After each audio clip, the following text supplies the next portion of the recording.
Hello all. അപ്പോൾ നമ്മുടെ data സ്ട്രക്ചേഴ്സിൻ്റെ lectures ഇവിടെ സ്റ്റാർട്ട് ചെയ്യുകയാണ്. സോ നമ്മൾ ആദ്യം ഫസ്റ്റ് മൊഡ്യൂളാണ് നോക്കാൻ പോണത്. ഓൾറെഡി സെക്കൻഡ് മൊഡ്യൂളിൻ്റെ വീഡിയോസ് നമ്മുടെ യൂട്യൂബ് ചാനലിൽ അപ്ലോഡ് ചെയ്തിട്ടുണ്ട്. സോ നമ്മൾ ഫസ്റ്റ് മൊഡ്യൂൾ സ്റ്റാർട്ട് ചെയ്യുന്നതിന് മുമ്പ് ഒരു കാര്യം, എന്താണ് ഡാറ്റ സ്ട്രക്ചർ എന്നുള്ളത് നമുക്ക് അറിയണം. ഓൾറെഡി സിലബസ് ഡിസ്കഷൻ നടന്നപ്പോൾ തന്നെ ഞാൻ അതിനെപ്പറ്റി ഒരു ഡെഫിനേഷൻ നിങ്ങൾക്ക് തന്നതാണ്. It's a way of organising data. It is one of the way of organizing data. Okay, so അതിനൊരു ഇത് കൊടുത്തേക്കാണ് ഡെഫിനിഷൻ. ഈ data structure is A specialised format four organising, processing and retrieving, also storing data. Okay, several basic and advanced type of data structure, all designed to arrange to suit a specific purpose. So നമ്മൾ ഒരു data structure എന്ന് പറയുമ്പോൾ just organise ചെയ്യുക, process ചെയ്യുക, retrieve ചെയ്യുക, store ചെയ്യുക എന്നതിനുപരി നമുക്ക് എന്താ പറയുക, കുറച്ചും കൂടി ഓരോ ടൈപ്പ് ഓഫ് ഡാറ്റയ്ക്ക് സ്യൂട്ടായിട്ടുള്ള ഓരോ ഡേറ്റ സ്ട്രക്ചേഴ്സ് ഉണ്ട്. സോ നമ്മൾ ഈ ഒരു പേപ്പറിനകത്ത് അങ്ങനെയുള്ള ഡേറ്റ സ്ട്രക്ചേഴ്സും കാര്യങ്ങളൊക്കെയാണ് കൂടുതലും ഫോക്കസ് ചെയ്ത് പഠിക്കാൻ പോകുന്നത്. പക്ഷേ നമ്മുടെ കയ്യിലൊരു ഡാറ്റ കിട്ടിയാൽ അത് ഏത് തരത്തിലുള്ള ഡാറ്റ സ്ട്രക്ചറിലേക്കാണ് കേട്ടേണ്ടത്, അതിൻ്റെ ആപ്ലിക്കേഷൻസ് കാര്യങ്ങളൊക്കെയാണ് നമ്മളിതിനകത്ത് ഡീൽ ചെയ്യാൻ പോകുന്നത്. So data structure make it easy for users to access and work with the data and they are needed in appropriate vase.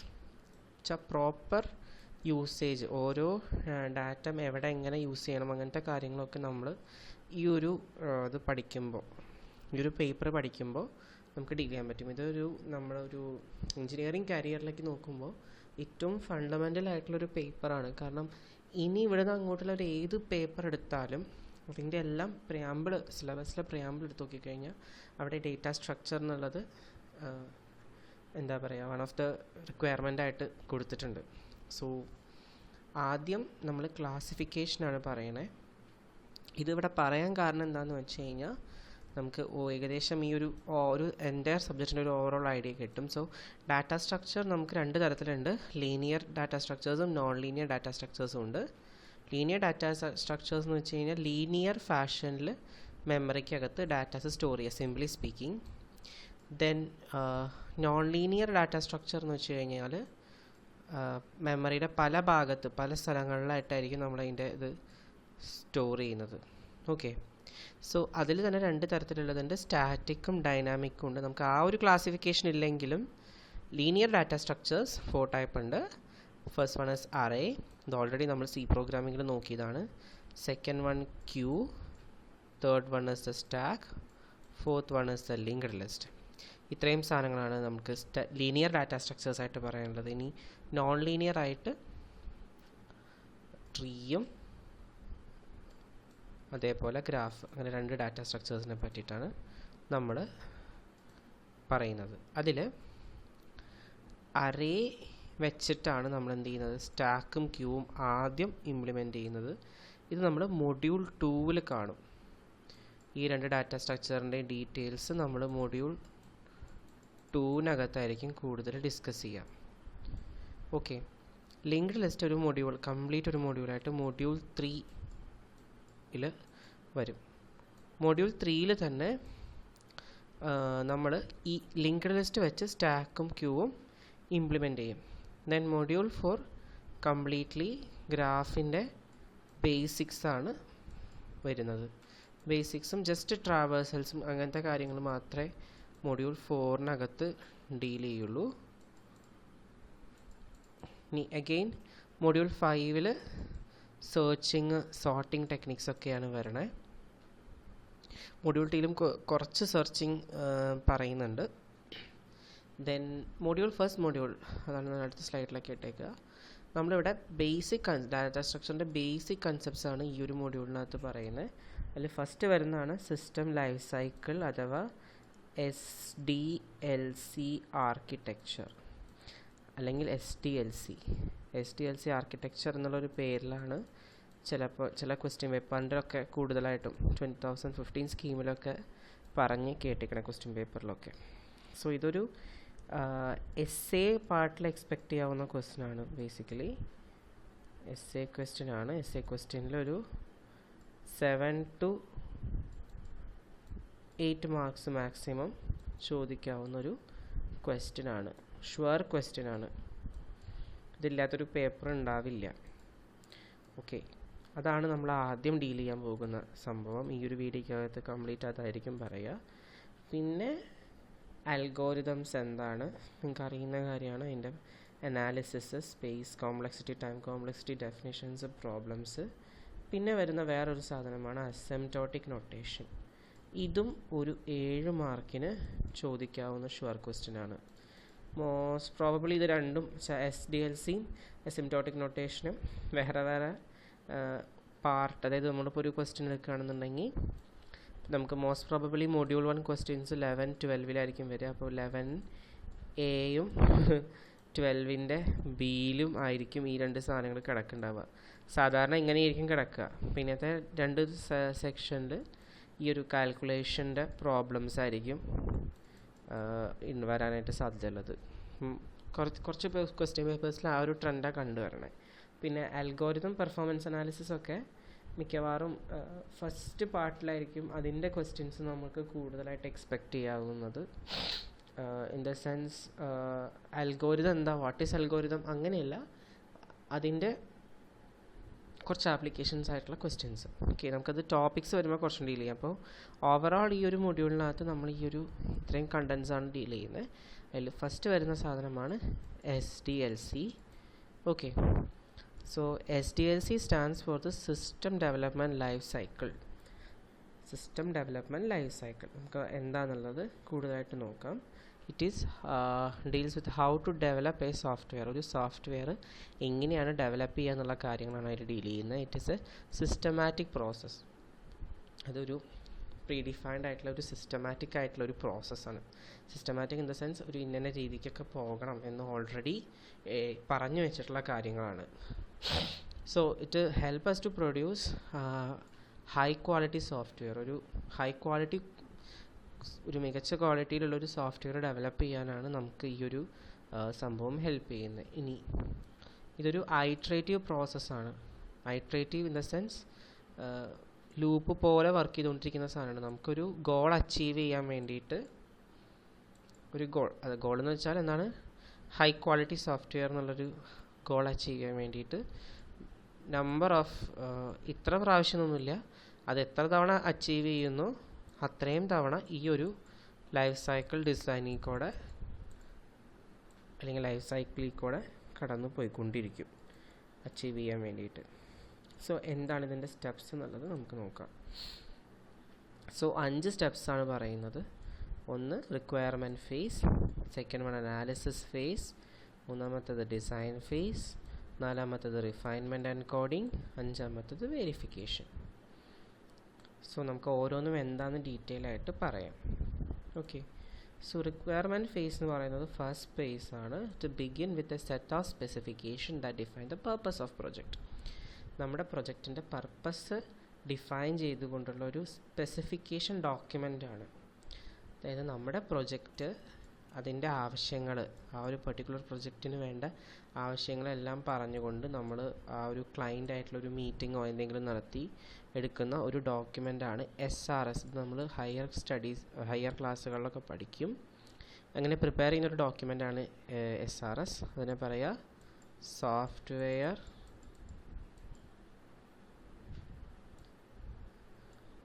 Requirement specification document.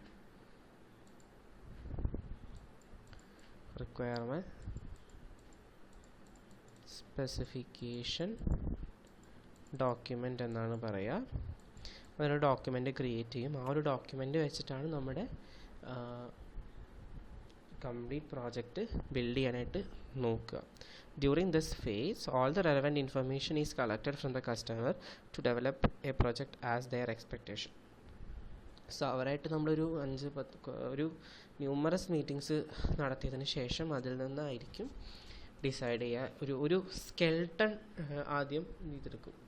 എങ്ങനെ വേണം സ്കെൽട്ടൺ ഡെവലപ്പ് ചെയ്യുക ഇൻ ദ സെൻസ് ആ ഒരു project എന്തൊക്കെ കാര്യങ്ങൾ അതിന് വേണം എന്നൊക്കെയുള്ള ഒരു ഇതിനകത്ത് തന്നെ നമ്മൾ 2 ടൈപ്പ് റിക്വയർമെൻറ്റ്സ് ഒക്കെ പറയും. ഫങ്ഷണൽ, നോൺ ഫങ്ഷണൽ, ആ ഒരു പ്രൊജക്റ്റിന് വേണ്ട കാര്യങ്ങൾ അതൊക്കെ അതുകൊണ്ട് ഹയർ സ്റ്റഡീസിലൂടെ ഞാൻ ടെക്നിക്കൽ ടേംസ് ജസ്റ്റ് പറഞ്ഞെന്നുള്ളൂ. For example, a customer want to have an application which involves money transaction. Money transactions are related to application create ചെയ്യണമെന്നുണ്ടെങ്കിൽ this case the requirement to be clear like what kind of transaction, എന്ത് തരത്തിലുള്ള transaction ആണ് ചെയ്യേണ്ടത്, അതെങ്ങനെയാണ് ചെയ്യേണ്ടത്, എന്ത് കറൻസിയാണ് വേണ്ടത്, ഇതൊക്കെ ആയിരിക്കും ആ ഒരു റിക്വയർമെൻറ്റ്സ് എന്നൊരു പെർസ്പെക്റ്റീവിൽ നോക്കുമ്പോൾ നമുക്ക് അറിയേണ്ട കാര്യങ്ങൾ. ഇത് നമുക്ക് അവരായിട്ട് ഇൻട്രാക്ട് ചെയ്യുമ്പോഴാണ് മനസ്സിലാവുക, സ്റ്റേക്ക് ഹോൾഡേഴ്സായിട്ട് ഇൻട്രാക്ട് ചെയ്യുമ്പോഴാണ് നമുക്കത് മനസ്സിലാവുക. ഓക്കെ, അപ്പോൾ റിക്വയർമെൻറ്റ് ഫേസ് എഴുതുമ്പോൾ ഒരു 2 സെൻറ്റൻസസ് അതിലെന്താ കാര്യങ്ങൾ SRS ഒക്കെ എടുത്ത് പറയുകയാണെങ്കിൽ നമുക്കിത് കാര്യമായിട്ട് മനസ്സിലായിട്ടുണ്ടെന്ന് ആ പേപ്പർ നോക്കുന്ന ഒരാൾക്ക് മനസ്സിലാവും. സോ ഷുവറായിട്ടും അതിന് വെച്ചിരിക്കുന്ന സ്പ്ലിറ്റപ്പ് അങ്ങനെ തന്നെ അവിടെ മാർക്കിടാൻ തോന്നും. സോ അത് നന്നായിട്ട് പ്രൊഡ്യൂസ് ചെയ്യുക. ഈ പോയിൻറ്റ്സൊക്കെ തന്നെ യൂസ് ചെയ്യുന്നതായിരിക്കും നല്ലത്. ഇതൊക്കെ നമ്മുടെ റെഫറൻസ് ടെക്സ്റ്റുകളിൽ നിന്ന് എടുത്ത പോയിൻറ്റ്സ് ആണ്. ഇനി അനാലിസിസ് ഫേസ്. അനാലിസിസ് ഫേസ് എന്ന് വെച്ച് കഴിഞ്ഞാൽ നമ്മൾ ഇപ്പോൾ ഒരു വലിയൊരു പ്രോബ്ലം ഡെവലപ്പ് ചെയ്ത് വെച്ചിട്ടുണ്ട്. ഈ പ്രോബ്ലത്തിനെ പല പല പാർട്ടാക്കി ഡിവൈഡ് ചെയ്യും. ഒരു വലിയ പ്രോബ്ലത്തിനെ പല പല പാർട്ടാക്കി ഡിവൈഡ് ചെയ്യും. ഇപ്പോൾ ഇവിടെ വരികയാണെന്നുണ്ടെങ്കിൽ ട്രാൻസാക്ഷൻ വിൽ ബി ഡൺ, ഈ ഒരു പോർഷൻ ഒരു പാർട്ട്, ഇനി അതെങ്ങനെ ചെയ്യുന്നുള്ളത് അടുത്ത പാർട്ട്, അടുത്ത ക്വസ്റ്റ്യൻ അടുത്ത പാർട്ട്, അങ്ങനെ പല പല പാർട്സ് ആക്കി നമ്മളതിനെ ഡിവൈഡ് ചെയ്യും. ഈ പാർട്സുകളെല്ലാം കൂടെ ചെയ്ത് കഴിഞ്ഞാൽ നമുക്ക് മെയിൻ പ്രോബ്ലം കിട്ടുകയും ചെയ്യും. So we break the problem into manageable pieces. Then several alternate solutions to the programming problem are developed and compared using this phase. So നമ്മൾ ഈ ഒരു ഫേസിൽ ഇവിടെ എന്താ ചെയ്യണമെന്ന് വെച്ചാൽ ഓരോരോ ഇൻഡിവിജ്വൽ പ്രോബ്ലംസ് ആക്കി ഡിവൈഡ് ചെയ്യുക. അപ്പോൾ ഓരോരോ തരത്തിലുള്ള ആൾക്കാരായിരിക്കും ഇതിന് സൊല്യൂഷൻ കണ്ടുപിടിക്കാൻ വേണ്ടി വർക്ക് ചെയ്യുക. അപ്പോൾ അവരെന്താ ചെയ്യുക, ഏറ്റവും മിനിമം നമ്പർ ഓഫ് സ്റ്റെപ്സിൽ എങ്ങനെ ആ ഒരു സൊല്യൂഷൻ ഡെവലപ്പ് ചെയ്യാം എന്നായിരിക്കും അവർ ആദ്യം ചിന്തിക്കുക. അങ്ങനെ കൊണ്ടുവന്നാൽ തന്നെയും സൊല്യൂഷൻ ഡെവലപ്പ് ചെയ്യുമെന്ന് വെച്ച് കൊണ്ടുവന്നാൽ തന്നെയും ചിലപ്പോൾ ഈ ഒരു പ്രോഗ്രാമിങ്ങിന് വേണ്ട പ്രോഗ്രാമിംഗ് ലാംഗ്വേജ് ചിലപ്പോൾ അത് സ്യൂട്ട് ആവണം എന്നില്ല. അങ്ങനെ കുറേ കാര്യങ്ങളുണ്ട്. ഇപ്പോൾ നമ്മുടെ ക്ലയൻറ്റ് നമ്മളോട് പറയുകയാണ് എനിക്ക് വേണ്ടത് C++ ലാംഗ്വേജിൽ തന്നെയാണ് പ്രോഗ്രാം. ഒരു സാമ്പിൾ പറയാട്ടോ, ഇങ്ങനെ ആയിരിക്കണം എന്നില്ല. പക്ഷെ നമ്മൾ ഈ ഒരു പെർട്ടിക്കുലർ പ്രോബ്ലം സോൾവ് ചെയ്യാൻ നമ്മുടെ ഏറ്റവും എളുപ്പം പൈത്തണിലാണെന്നുണ്ടെങ്കിൽ അത് ചെയ്ത് വെച്ചിട്ട് കാര്യമുണ്ടോ? അപ്പോൾ നമ്മൾ പൈത്തണിലുള്ള സൊല്യൂഷൻ കൊണ്ട് ആദ്യമായിട്ടൊരു റിവ്യൂ മീറ്റിങ്ങിന് വരും. അപ്പോൾ എന്താവും, ശരിയാവില്ല, പിന്നെ മാറ്റും, അങ്ങനെ അങ്ങനെ അങ്ങനെ ഓരോ തവണ. അപ്പോൾ ഒരു എന്താ പറയുക, ഐട്രേറ്റീവായിട്ട് ഒരു മീറ്റിങ്സ് കൂടി അല്ലെങ്കിൽ ഒരു പെർട്ടിക്കുലർ ഈ ഒരു മെയിൻ പ്രോബ്ലത്തിലേക്ക് ഈ ഒരു സൊല്യൂഷൻ ഡിപ്ലോയ് ചെയ്യുമ്പോൾ ചിലപ്പോൾ അത് മറ്റുള്ളവരായിട്ട് ചിലപ്പോൾ ശരിയാവണമെന്നില്ല. അപ്പം അങ്ങനെ പല പ്രശ്നംസ് ഉണ്ട്. അപ്പോൾ അതിന് വേണ്ടി നമ്മൾ യൂസ് ചെയ്യുന്ന അപ്രോച്ചസാണ് ടോപ്പ് ഡൗണും ബോട്ടം അപ്പ് അപ്രോച്ച്. ഈ രണ്ട് അപ്രോച്ചസൊക്കെ എന്താണെന്നുള്ളത് നിങ്ങൾക്ക് ഡീറ്റെയിൽ ആയിട്ട് അറിയാം. അതിൻ്റെ ഡെഫിനിഷൻസൊക്കെ നോക്കി വയ്ക്കുക. ടോപ്പ് ഡൗൺ എന്ന് വെച്ചാൽ ഒരു വലിയ പ്രോബ്ലം സോൾവ് ചെയ്യാൻ താഴത്തുനിന്ന് മുകളിൽ നിന്ന് താഴത്തേക്ക് സോൾവ് ചെയ്ത് വരുന്ന പരിപാടി. ബോട്ടം അപ്പ് എന്ന് വെച്ചാൽ നമ്മൾ വീട് പണിയുന്ന പോലെ താഴത്തുനിന്ന് മുകളിലേക്ക് പോകുന്ന പരിപാടി. Then SRS means software requirement specification document specify the hardware and software requirements. ആ ഒരു പ്രൊഡക്റ്റിന് വേണ്ട ഹാർഡ്വെയർ സോഫ്റ്റ്വെയർ റിക്വയർമെൻറ്റ്സ് ആണ് നമ്മൾ അതിനകത്ത് പ്രൊവൈഡ് ചെയ്ത് കൊടുക്കുന്നത്. ഓക്കെ, ഇനി ഡിസൈൻ ഫേസ്. ഡിസൈൻ ഫേസ് എന്ന് വെച്ചാൽ it's a most crucial phase. എന്ന് വെച്ചാൽ ഇതിലെന്തുണ്ടാവുക, നമ്മൾ ഈ ഒരു പ്രൊജക്റ്റ് ഡെവലപ്പ് ചെയ്യും അല്ലെങ്കിൽ ആ ഒരു പ്രൊജക്റ്റ് ഡിസൈൻ ചെയ്യും. This phase led to the creation of abstract data types. Abstract ആയിട്ട് നമ്മൾ ആ പ്രൊജക്റ്റ് ക്രിയേറ്റ് ചെയ്യും. We specify the algorithm, design strategies of algorithm, everything.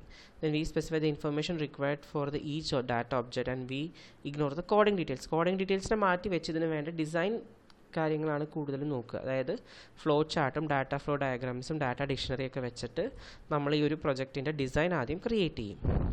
അതിനുശേഷം എന്ത് ചെയ്യുക, refinement and coding. Here we convert the informal algorithm. ഇവിടെ നമ്മൾ എന്താ ചെയ്യുക, അൽഗോരിതത്തിനെ കോഡാക്കി കൺവേർട്ട് ചെയ്യും. ഓക്കെ, അതിന് നമ്മൾ എന്ത് യൂസ് ചെയ്യും, നമ്മുടെ ഈ ടൂൾസും കാര്യങ്ങളൊക്കെ ഈ SRSും ഇതൊക്കെ യൂസ് ചെയ്തതിന് ശേഷം അതിലനുസരിച്ച് നമ്മൾ എന്ത് ചെയ്യും, കോഡ് ചെയ്യും. Your team will work on the actual software and translate the software specific requirements into the computer code. The software design is translated into the source code at last. അവസാനം നമ്മൾ എന്ത് ചെയ്യും, ഇതെല്ലാം ഒരു source കോഡാക്കി നമ്മുടെ പല പല സ്ഥലത്തിരുന്ന് നമ്മുടെ സൊല്യൂഷനെ ഒരുമിച്ച് ഒരു സ്ഥലത്തേക്ക് ഡിപ്ലോയ് ചെയ്ത്